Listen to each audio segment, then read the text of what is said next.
All right. Cuyahoga County Public Works Procurement and Contracting Committee meeting for Wednesday, January 31st, 2018. We call to order. Roll call, please.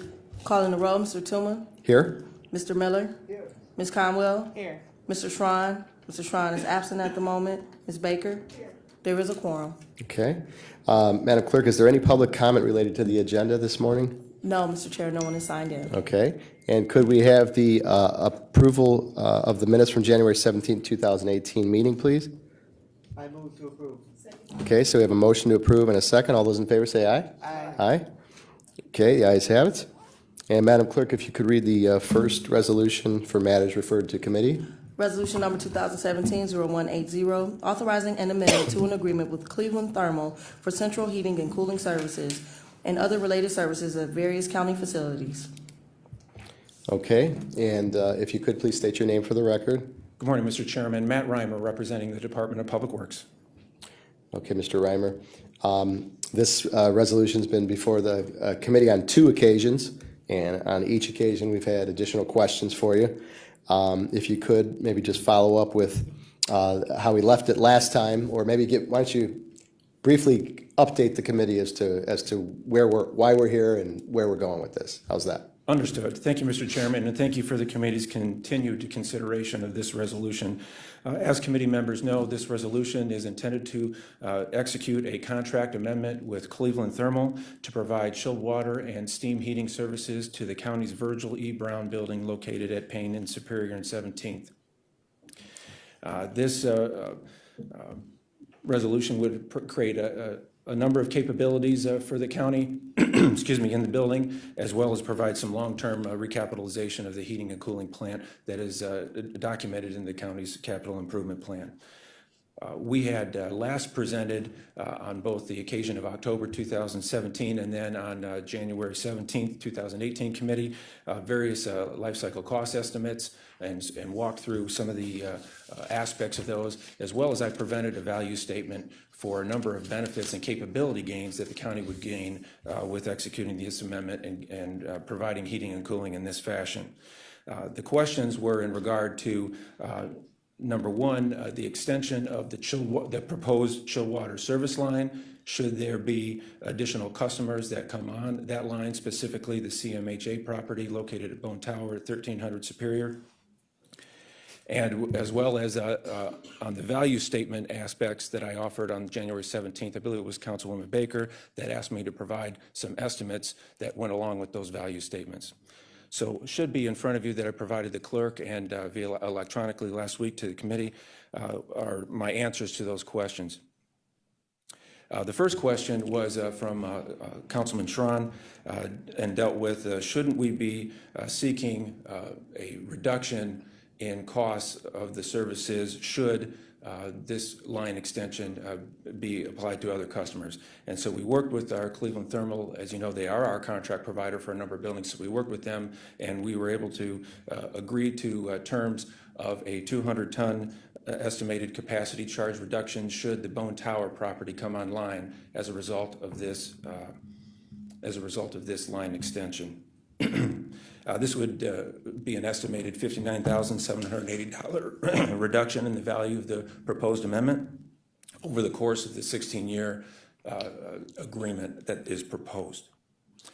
And as you may recall, that is approximately equivalent, a little bit more so than the average 30-year life cycle cost increase that we had expected, that I had presented, that Councilman Miller expanded on last time on January 17th. In addition, I went back and we added some estimating to the value statements, the capability gains that we provided. This was in response to Councilwoman Baker's questions.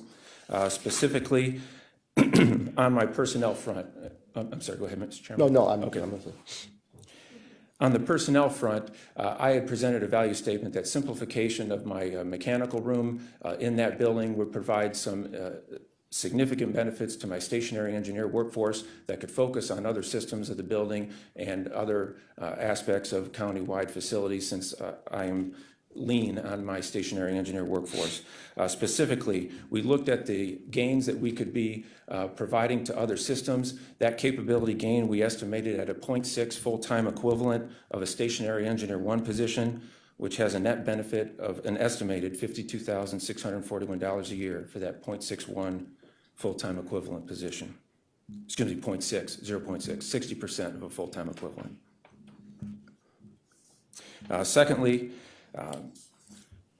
the proposed amendment gives us flexibility to meet future demands of the building should we have capability needs or we load that building up with personnel and we have additional cooling needs, as an example, or heating needs.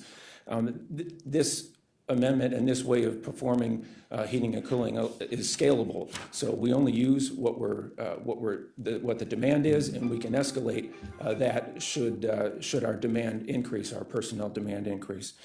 With that, if we were to do that in the traditional sense, we would only have a limited capacity based on the equipment that's there, and we'd have to expand that equipment if we exceeded the capacity there. So we estimated a one-time cost avoidance of an additional 200-ton chiller of approximately $115,000, just shy of that. But that would be a one-time potential cost avoidance should the scenario play out of additional people outstripping the capability that we have in place.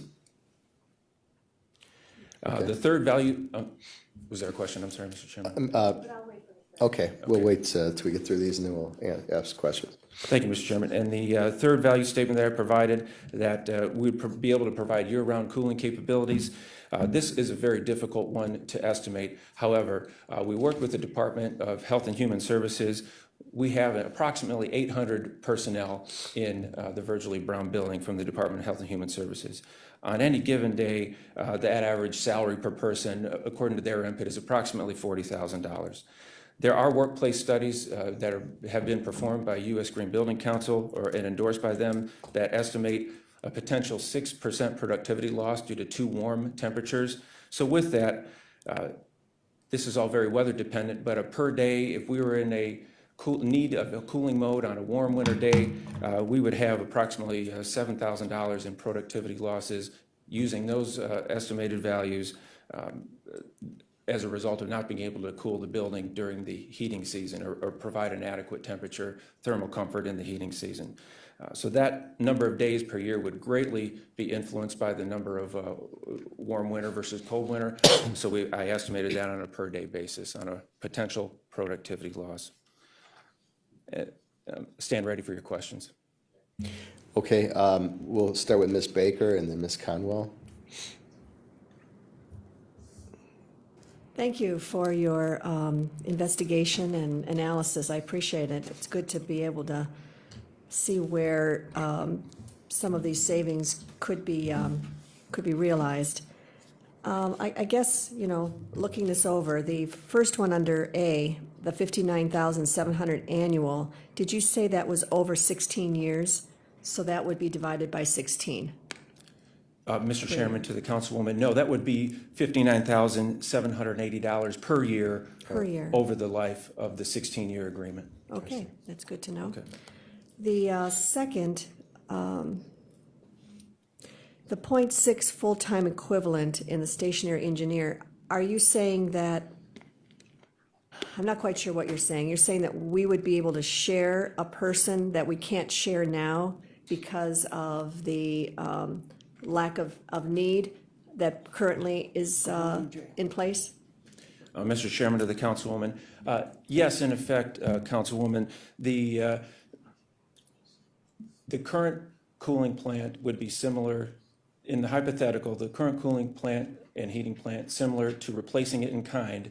My stationary engineer would still be performing that maintenance, a little bit reduced just based on the newness of the equipment on that equipment. I wouldn't have that same need if we execute this amendment. So that individual's time otherwise spent on maintaining that plant could be put towards other systems that we're not currently maintaining or maintaining as often as we could and want to. And so that is the value that I'm estimating in that paragraph.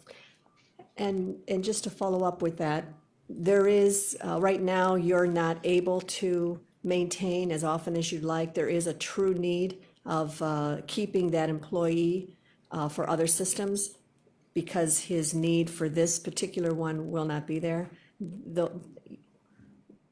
You want to do more with the people that are there rather than reduce the people that are there because the need isn't as great. Do I hear you correctly? Mr. Chairman of the Councilwoman, yes, when you're looking at the aspect of all county facilities that we have the need for that trade for, yes. Okay. I can go, okay. The third one here, scalable to meet future building demands. So is there, what is the potential of us to exceed the current building HVAC capacity? Is that part of the overall vision that we would perhaps need that HVAC in addition to what we have for 115,000? Why is it that we are anticipating that we would be needing that kind of? Mr. Chairman to the Councilwoman, I don't have any knowledge that would anticipate that being the case with the county, although that building could support more people, and if that were ever a decision to provide that, again, this amendment would provide scalable just based on our usage, and we wouldn't be constrained by a replacing kind capacity. Right, so that's really on the come, maybe? Not for anything that the Department of Public Works is proceeding, but we're trying to set this building up. This is a midlife. When you especially look at it with the other investments we've made in the building and the one that's coming up in the resolution next, this is essentially a midlife renovation in pieces of this building, and we want to set it up nicely for the future. Okay, just a follow-up. Sure. So there is a true need of another cooler, is that what we're talking?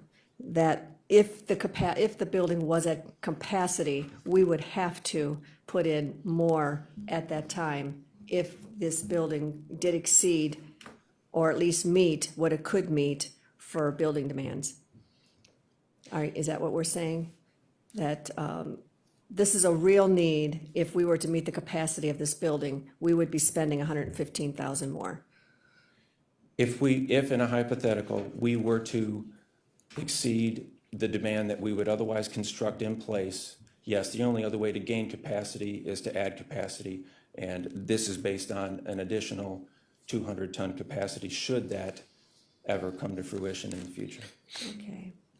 The last answer, I think is, I think a bit of a stretch. I appreciate you doing the analysis, but, making people ultimately comfortable during a warmer day in the middle of the winter when the temperatures perhaps aren't as cold as anticipated. I'm not sure that, I've never heard of that being a real problem where work is diminished because of it. But I see your analysis and I appreciate you putting that together, and we'll give that some extra thought. That's it, thank you. Thank you, Councilwoman. Ms. Conwell, did you have a follow-up? Yes, my colleague asked my last one, but I'm just going to, on her point, what is the capacity of the building? What is the total capacity? If we were to construct replacement in kind, it would be 800-ton cooling capacity. I'm sorry, could you repeat that? 800-ton cooling 800. capacity. So we have 800 staff there now, correct? Oh, I'm sorry, I misunderstood your question. Okay, so I just Councilwoman. wanted to know what the capacity of the individuals that you said could grow for the scalable. How many employees could that building hold? Maximum. Mr. Chairman, to the Councilwoman, I don't know that number off my head, but I would anticipate, from what I know of the building, I think we'd have a 10 to 15% opportunity for growth. That's speculation on my part. Well, if you based your analysis on that, it seems like you would have based it on the number of what our capacity could be. So you're basically saying we're going to spend 115,000 additional dollars, and we don't know what the capacity could be scalable to. Mr. Chairman of the Councilwoman, no, I'm not speculating that we would spend that, but in the situation where we would, that would be the cost of expanding capacity, in my humble opinion. So we're taking care of this before we would need to spend the 115. Is that what you're saying? Is that what this, Yes. so where does the 115 come? Is that something we're gonna spend now? No, that's an, I'm sorry, Councilwoman. Go ahead. That would be an avoidance.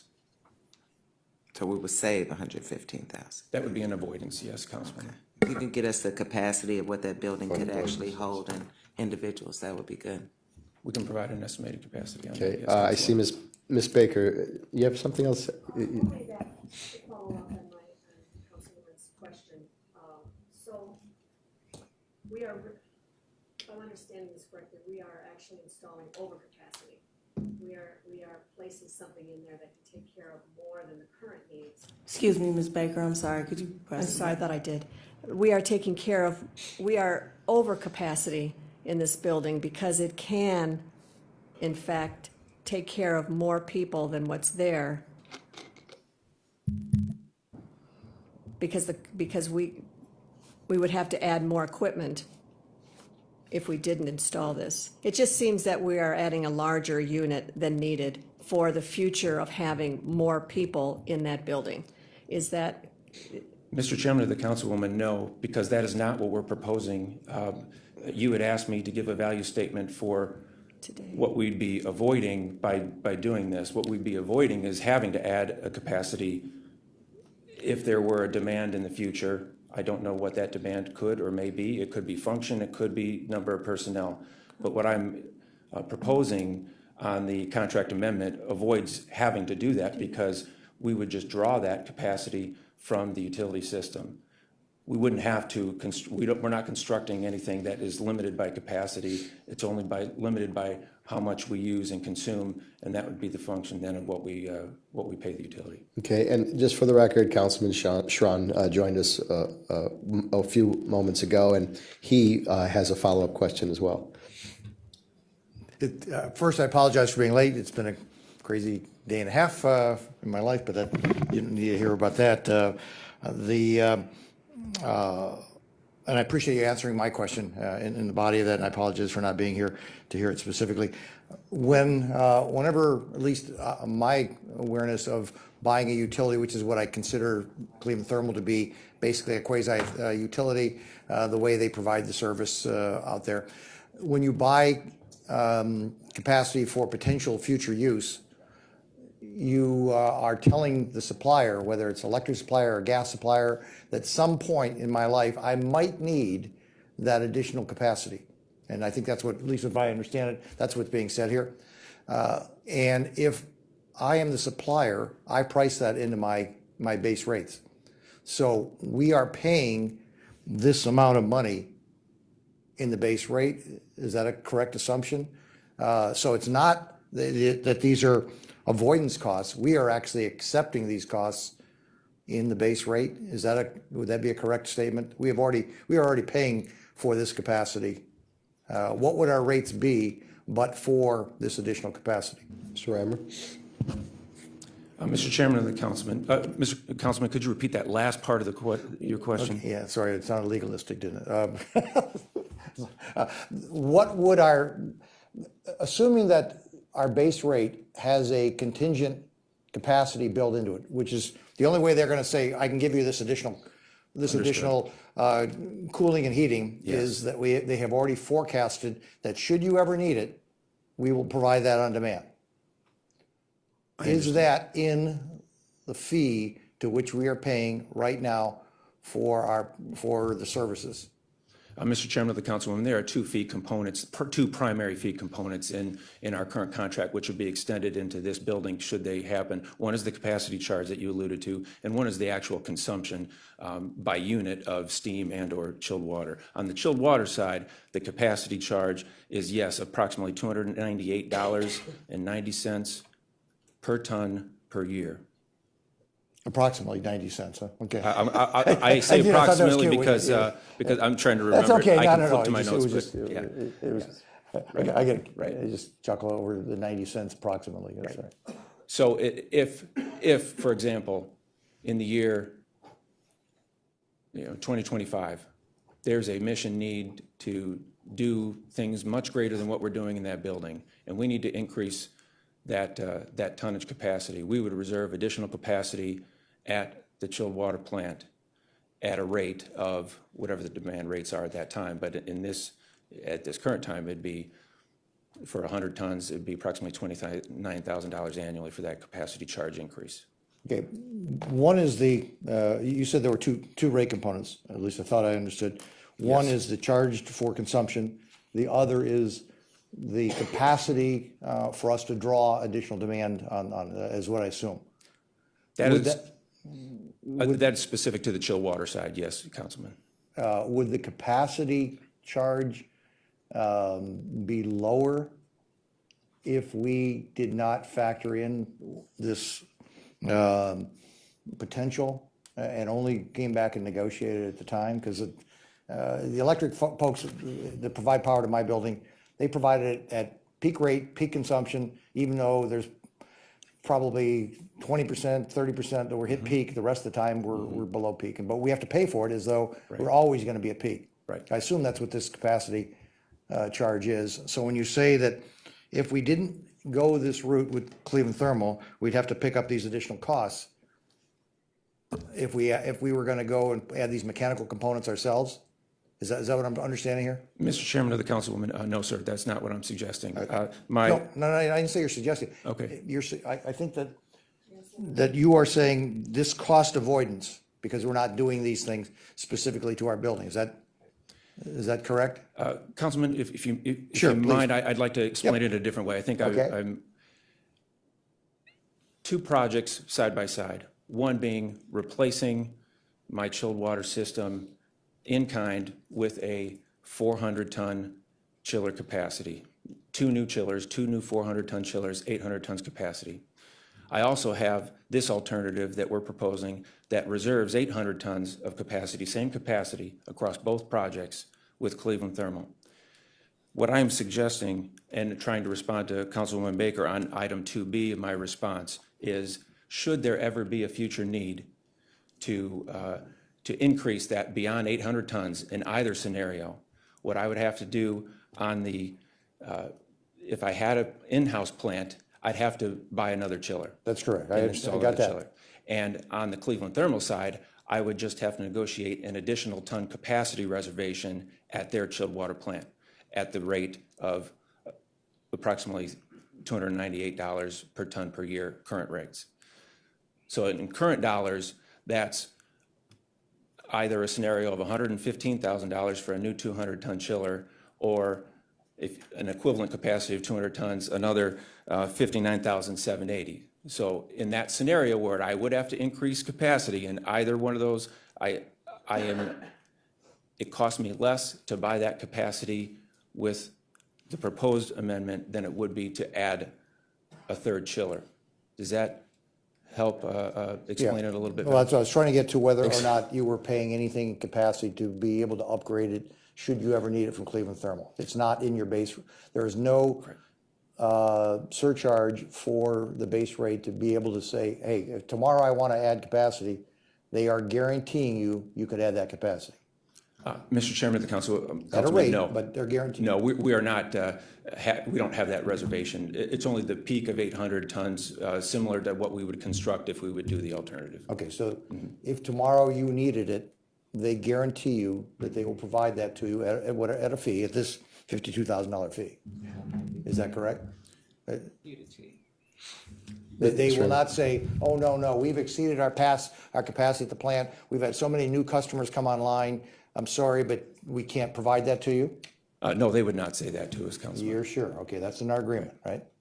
Because that's the reason why you pay a capacity fee up front to a utility to make sure that should you ever need it, it's built into your ability to obtain that. Right.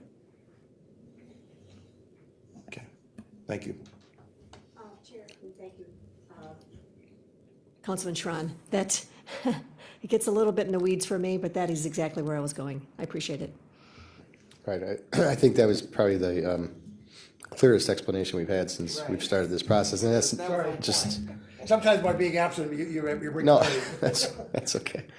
That's okay. My wife tells me that all the time.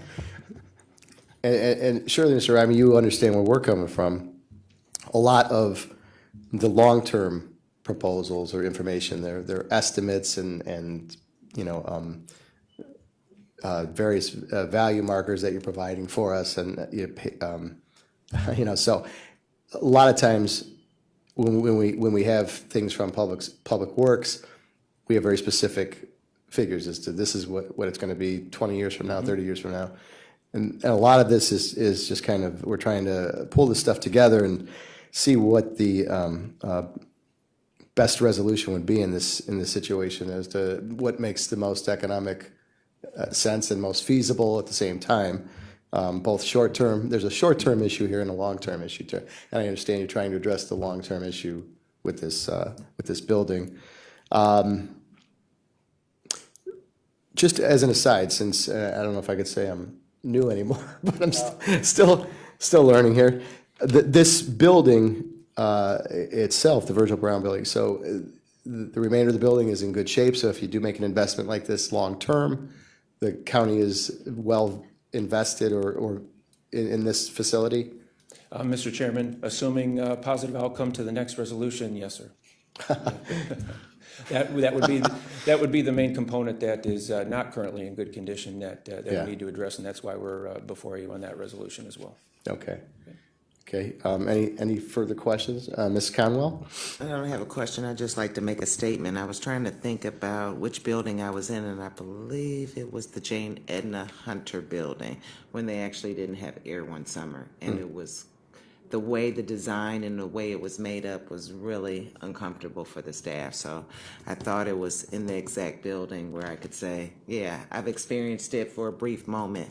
But I know their makeup is a little different, and if I do remember correctly from some conversations I've had with Mr. Merriman, there will be some expansion in staff, building capacity down there. So knowing how the building is designed, and with child support in the basement, I could really see a possible need for the air conditioning anyway. I don't know how it is in the winter. Okay, Mr. Schron? Thank you, Ms. Conwell. My comment is that I have a preference towards controlling our own destiny as opposed to being reliant upon a third party if we could. My assumption is that we're getting ready to venture into a solar panel collection within the county, potentially into a wind turbine collection, into a base rate. This system, if we were to buy it, would more than likely be using electricity, would it not? Versus the purchase from Cleveland Thermal, we will not be using any of the things we've been negotiating on the sustainability side of the aisle as far as the power and energy that we're putting together as a contract county package. This would be using the county electric system negotiations that we're talking about with the solar, the wind. Would it not, if we were going to power this up, these chillers? Mr. Chairman, to the councilman, so the current electric load that the Virgil Brown building uses is approximately 35% of what we're talking about here today would be shed to then what is being generated at Cleveland Thermal. The remainder of that load is still would be how we consume electricity from our utility providers, our contract utility providers, which would soon to be Cleveland Public Power. The 35% that I just referenced that pushes the load to how it's generated at Cleveland Thermal, as I've presented in the past committee sessions, they have a couple of very significant sustainability benefits to that, in that they have just opened at Hamilton Avenue a plant which is natural gas fired versus coal fired, and that it also generates a megawatt of internal electricity that is used to power their systems and increase their efficiency at the plant level.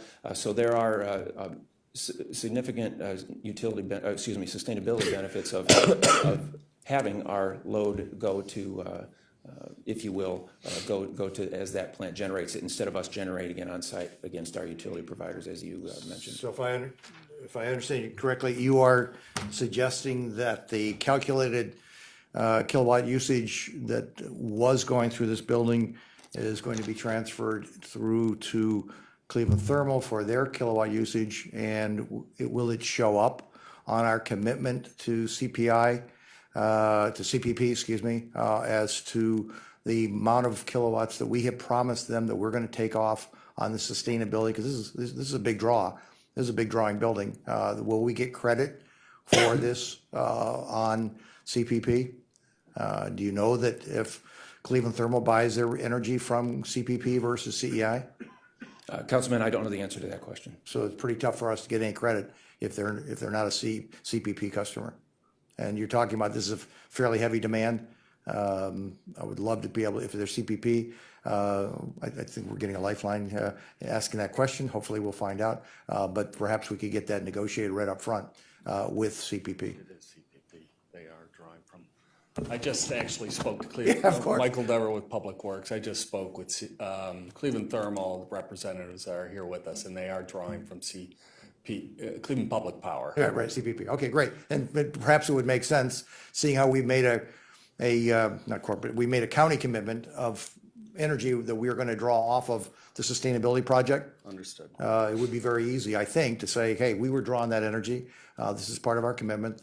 We are paying at a slightly different rate for these kilowatts coming off there. Why not get credit for the transfer of that same power? So we get credit for having, as though we consumed it. If we were consuming the day before, these are going to be suppliers. Let's just make sure we negotiate that so we don't get dinged for an under capacity utilization. We'll engage in that conversation. It just seems like it's a logical thing to follow up. Agreed. Thanks. So I appreciate it. Thank you, Mr. Dever. Okay, any follow-up questions from members of the committee? All right. Mr. Reimer, I want to thank you for providing answers to many of the questions that we had. Again, I know there are a lot of long-term issues with this facility, and want to make sure that again we're being financially prudent when we move forward. At the same time, making sure that we take care of the property that we are invested in. So, with that, I see there is a motion to change the start date on this, or you'd like a motion to change the start date to February 13th, 2018. Is that correct? Mr. Chairman, yes, that would be correct. Again, the proposed start date was as it was originally presented to council and then to this committee. So obviously that timing has changed with discussions. There have been no services provided to this building or nor performance under this proposed amendment. So we would just, whatever would align to the anticipated approval if. Okay. And Kim, I know you answered this once before. Tell me again why 2033? That coincided with what again? Yes, Mr. Chairman. So we have a current contract agreement with Cleveland Thermal for a number of buildings, and that is the life of the current agreement. So we're just bringing this building on in alignment with the current agreement, both for duration and rates. Okay. All right. With that said, if there are no further questions, could I have a motion to amend the start date to February 13th, 2018? I have a motion. Could I have a second? Okay, I have a motion and a second. Change that start date. All those in favor say aye. Aye. Opposed, nay. The ayes have it. And then as far as moving this along, you're looking at second reading suspension so you can move forward with the contract and such. Yes. With that, yeah. Yes, Mr. Chairman, we would request that. Okay, does anybody have any objections to moving this forward on second reading suspension? We've talked about this on at least 3 occasions here, so with that, could we have a motion for a second reading suspension? Second. And we have a motion and a second for second reading suspension. All those in favor say aye. Aye. Opposed, nay. The ayes have it. Thank you, Mr. Reimer, for your due diligence and getting back to us on this. We appreciate it. It makes our job easier. Oftentimes we beg for questions and we don't get answers, but we appreciate you doing that. If I could, I just think we give up flexibility and of where technology is going to move. I wouldn't be supporting this if Mr. Dever was not so supportive from your side of the aisle. I really believe that as we all know, the technology is moving at a faster pace than we can even anticipate in 3 to 5, 10 years. We've just made a long-term commitment that I'm never really very comfortable giving up our flexibility. But I did it because your team leader supported it, and so I'll be with you on it. Right, and just along those lines, I do expect per our discussion to have you guys take the steps necessary to move forward with our sustainability plan. If there are solar panels that can reduce costs, create better efficiency, I would expect that that would be in conjunction with Cleveland Thermal, in cooperation with, to move forward along those lines as well, as part of this plan moving forward. So we thank you.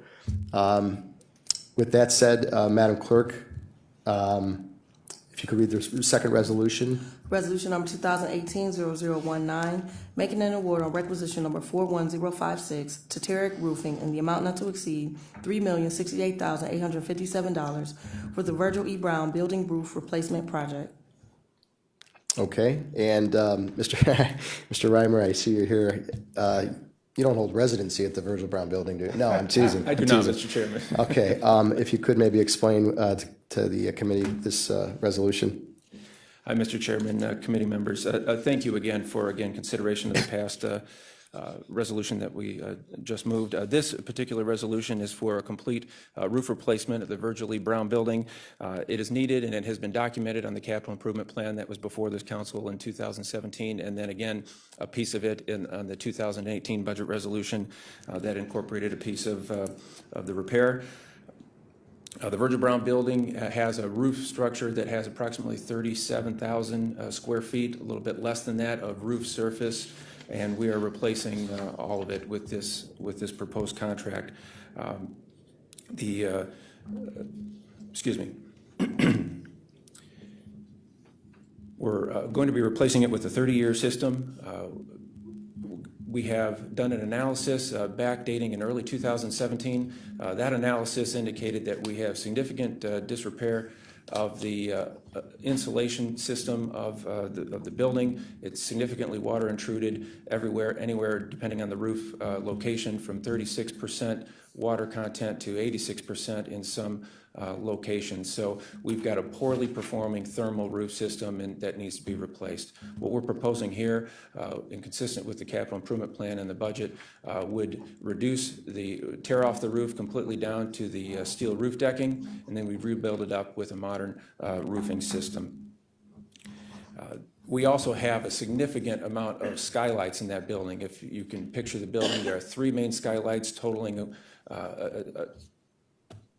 I couldn't venture a guess at the square footage, but we have a linear footage of the seams that we need to repair, about 5,600 linear feet of seams that have water intrusion issues going into the building. So we'll also be taking care of that water intrusion issue through the skylights with this. The bid was offered, a public bid through the Office of Procurement and Diversity. 6 bids were evaluated. The proposed contractor, Tarek Roofing, was the lowest bidder from contract amount and the best qualified bidder from undergoing a technical review. So that is what we're proposing here today. I stand ready to answer your questions about the project. Okay, excellent. All right, thank you for that.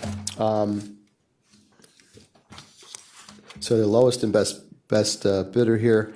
As far as the roof itself, 30-year system, is that standard for a building like this, or? That would be, I'm sorry, Mr. Chairman, that would be a typical warranty, yes, of that. We also have some other extended warranties, 5 years on prime contract labor. We'd have 20-year warranty on the seam work on the skylights that I had mentioned. And that 30-year warranty includes the roofing system itself, wind, hail, and puncture damage. So it's a 30-year and a 20 on the skylight areas. Yes, Mr. Chairman. And then also, what is the roof component? What's it made of? What's it going to be made of?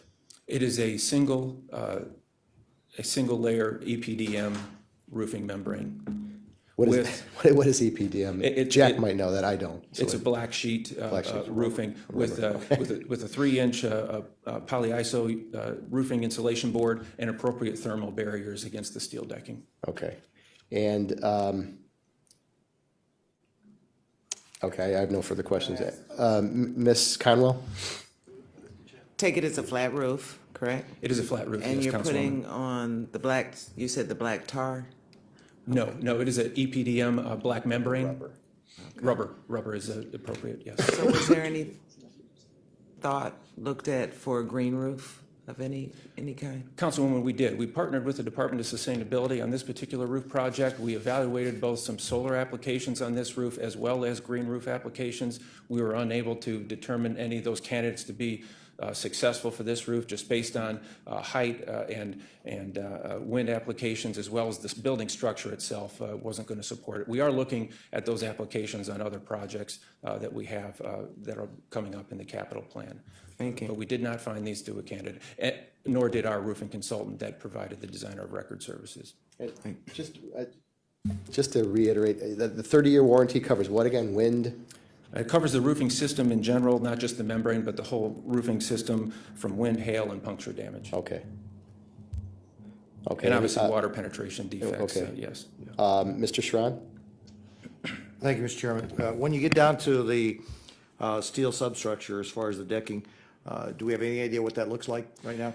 Mr. Chairman of the Councilman, we suspect that we will have some steel roofing panels that might have corrosion that might have to be replaced to that end. We have bid prices for square footage of replacement and repair or recoating of the steel roofing deck system, so we can accommodate those. And we've matched our construction contingency amounts to reflect an anticipated amount of roof steel deck replacement and or repair. But that's not in this number right here? Is it? It is. You have a contingency? It is reflected, How big is the yes. contingency for? 650,000, which is part of this contract bid, Councilman. Okay, so that's what, 20% you build into for contingencies then? And Mr. Chairman, to the Councilman, yes. Is that contingency bid for just the steel decking and the subsurface members out there? Or is there, do you have to use that contingency to do a bunch of other things potentially too? That would be for the entire project, Councilman. But the primary components of this is the roof tear-off and replacement. We are doing some minor structural supporting of existing mechanical equipment while we're at it up there. We're also providing some additional roof access points to make it easier for maintainability. But the predominant scope of this work is the roof tear-off, evaluation of the steel decking, and then rebuilding the roofing system. And then coverage for when the inevitable rain comes that we don't have anticipated and we got the roof opened up and we go down and causes some potential, any homeowner's ever done this knows exactly what I'm talking about, the fear factor when that roof is off. What do we have as far as protection when we're open to the elements?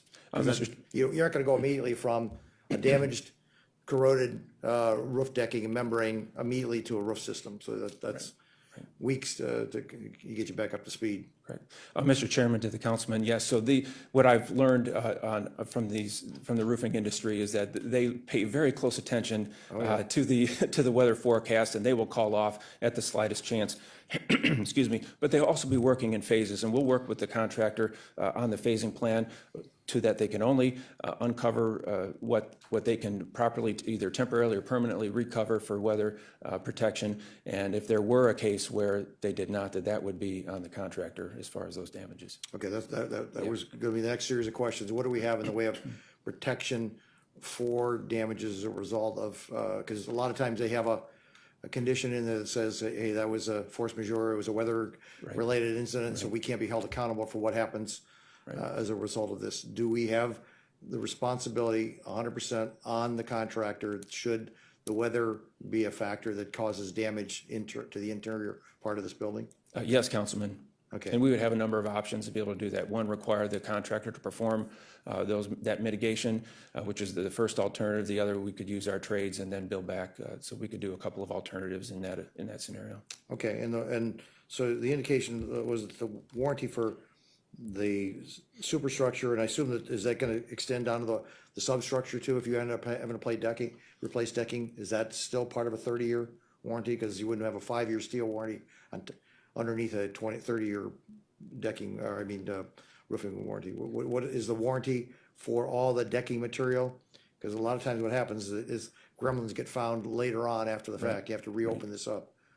It certainly would be for the roofing system, and they're going to evaluate that roof deck and where they replace it. That would be part. I'll look to my architect to make sure I'm not speaking out of turn here, but it would just be for the roofing system. Would be just for the installed roofing system, Councilman. So it would be from the steel deck up. Okay, so the steel deck is gonna be contract with probably some other third party then, more than likely to, you've got the $600,000 worth of contingency for that. Well, if they do any replacement of steel decking, which we anticipate they will, where they replace it, that will be warrantable work, Oh, certainly. that's why. Yes. Oh, I thought you yes. just got the I thought you just, it was just said just Right. from the deck above. Right. Because I assume you are thinking you're gonna find some ground. If you're sitting with 36% penetration and up to 80% penetration, that water has gotten down to the steel decking. It has. Yeah, and there's just no doubt that steel decking with 80% water penetration means nasty things are happening to that steel, because it was, I don't even know how old this building is, but they weren't building it with the proper, I mean, not proper, they weren't building it with today's galvanized steels and protective coatings, so that iron is probably in some pretty sad shape. The warranty on the labor is 5 years, That is correct. and the warranty on the seams 20 is years. 20 years. And that warranty is coming from whom? The installer or from the company to, because I assume that your rubber major membrane is a major Firestone or somebody like that, Yes. whose roof is it? It could be a combination, not a combination. It could be one of 3 vendors that we specified, Johns Mansfield, Firestone, and there's a third that is escaping me at the moment. But there are 3 alternatives in the technical specifications to Okay, so consider. that's coming from The that vendor. manufacturer. Yes. They would I'm sorry. These other 2 warranties are coming from who? From the vendor who's providing the main part of this, or is it coming from the contractor that we're relying on? I'll turn to my right and seek clarification, but I believe it is with the vendor, because they're installing the entire roofing system. Those manufacturers are dealing with their particular product. You know, in that case, the Firestone single membrane, as an example, would be, you know, have a manufacturer's warranty, but then the lower products, the vapor barrier or the insulation, would come from a different manufacturer. So that roofing system is warrantable to the vendor. Accurate? Accurate. And I just want to know how comfortable that this is Terex? Is the company that's the installer, I assume, who we're getting the 5-year warranty from, who we're getting the seam 20-year warranty from, and how long has Terex been in business? The only reason I know about roofs is, having been 12 years in school boards, you end up spending a lot of time talking about school roofs, and it seemed like every 6 months we're putting a new roof on a school. Same thing here. So how quality are we conscious towards the current supplier on this? We had some very specific requirements in the specifications for the prime vendors that had to reply to this bid. Specifically, their reference projects had to be of significant size and very equivalent projects. They provided all those reference forms, and we had very good reviews in our technical analysis by interviewing Cleveland State University, the City of Columbus, and other reference projects that they had mentioned on there. They are also the lowest and best bidder that is performing currently on the courthouse roof, and they are ahead of schedule and performing well on that project as well. Sounds great. Thank you. Okay, thank you, Councilman. First, Councilwoman Conwell, and then Councilman Miller. Last time roof was done? There have been numerous roof repairs, but this will be the first time that that roof is redone, Councilwoman. So repair? 30 years. 30, gotcha. 30. Is the funding currently in? 1990, I'm sorry, Councilwoman. 1990? 1991 was the original roof. Okay, funding, is it currently in the capital improvement budget? It is, Councilwoman. Okay, and will the roof replacement interfere with any of the daily operations? Councilwoman, no. However, we will have a sizable scaffold and lay-down area on the 17th side, which is the east side of the building, sidewalk about mid-span of the building that will go vertically. If any of you have seen the structure that has been up at the courthouse on the HPG side over the last few months, very similar in nature to that kind of access scaffolding. So we will not have workers accessing through the building and up and into mechanical spaces or other interfere with business. They will be completely exterior to the So building. Payne and Superior will be kind of protected, that little street on the side. And Yes, Councilwoman. I'm sure safety precautions for the customers will be adhered to. Absolutely appropriate permits for sidewalk closure, et cetera, and that'll be inspected by the city building inspector. Okay. Thank you. Thank you, Matt. Ms. Conwell. Mr. Miller?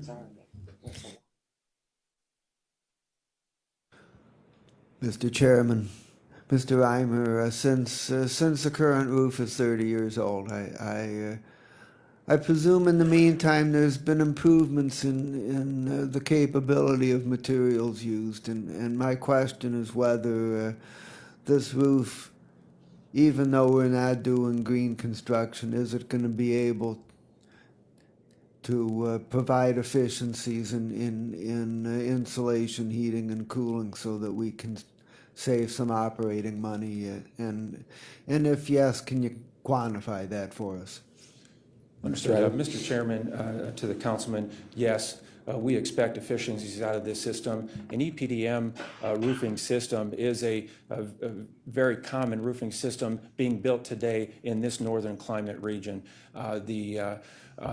The efficiencies that we gain, I can answer in two questions. There are Department of Energy calculators out there on be able to compare different types of roofing systems, and I compared that, the current roofing system, if it were performing thermally the way it should be, which it is not, but if it were, that built-up roofing system compared to the EPDM roofing system, we'd have an efficiency gain of an estimated $1,500 in energy savings per year.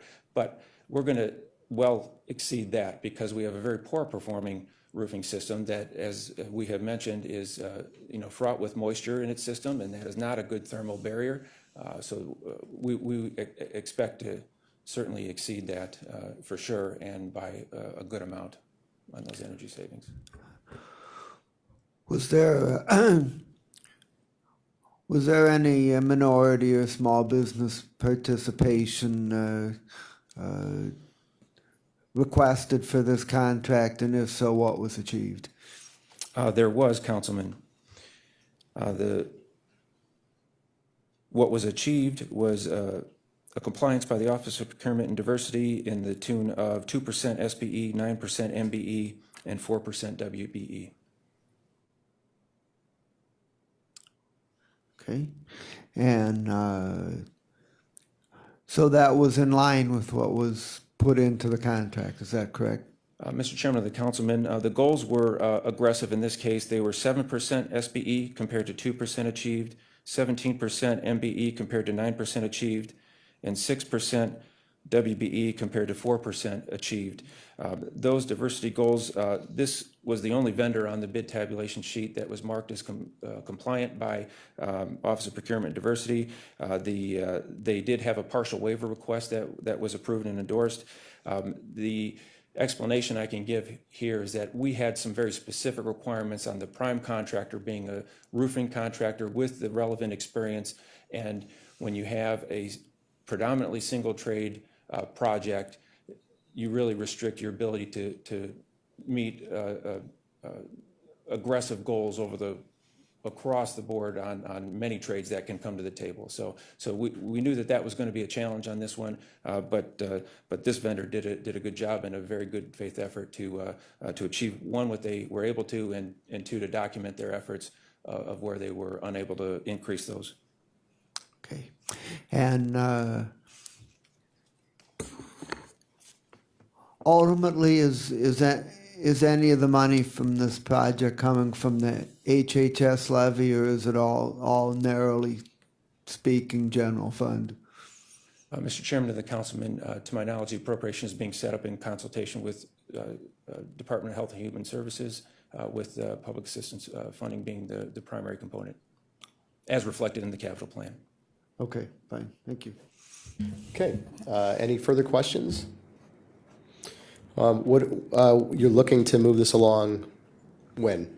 Mr. Chairman, this is not nearly as critical as the previous project, but we would request consideration for second reading approval if approved, only because we want to get this contractor going, get them mobilized so that we've hit the sweet spot of the season. We can get prepared, get ready, and have that roof done in this summer construction season. That leads me to a question I forgot. When would this start then? We would anticipate starting in the month of March.